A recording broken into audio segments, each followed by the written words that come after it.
विधानसभा निवडणुकांपूर्वी शक्तीपीठ महामार्गास विरोध लक्षात घेता सावध भूमिका घेणाऱ्या महायुती सरकारनं अखेर महाराष्ट्र शक्तीपीठ महामार्गास मान्यता दिली आहे।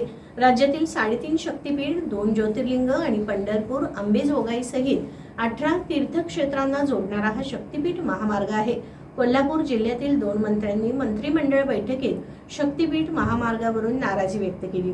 शेतकरी नेते राजू शेट्टींनीही कडक शब्दात इशारा दिला आहे। त्यांनी शेतकरी मोजणी करायला येणाऱ्यांना चांगलाच धडा शिकवतील असं वक्तव्य केलं आहे। महायुती सरकारचा ड्रीम प्रोजेक्ट शक्तीपीठ महामार्गाबाबत कॅबिनेटमध्ये नाराजी नाट्य पाहायला मिळालं।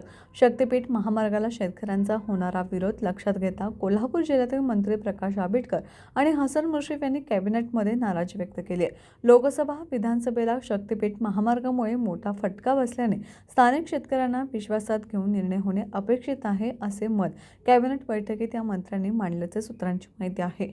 याचबरोबर राजू शेट्टी यांनी देखील शक्तीपीठ महामार्गाला असलेला आपला विरोध अजून तीव्र केला। राजू शेट्टी म्हणाले की महाराष्ट्राचे मंत्रिमंडळ म्हणजे महाराष्ट्राचे मालक नव्हे, महाराष्ट्राचे मंत्रिमंडळ म्हणजे लुटारूंचे टोळके झाले। शक्तीपीठ महामार्ग म्हणजे 30,000 कोटींमध्ये होणारा रस्ता 86,000 कोटीवर नेला आहे। 50,000 कोटी लुटण्याचा डाव आम्ही शेतकरी हाणून पाडू, अशा शब्दात शेतकरी नेते राजू शेट्टी यांनी राज्य सरकारला इशारा दिला।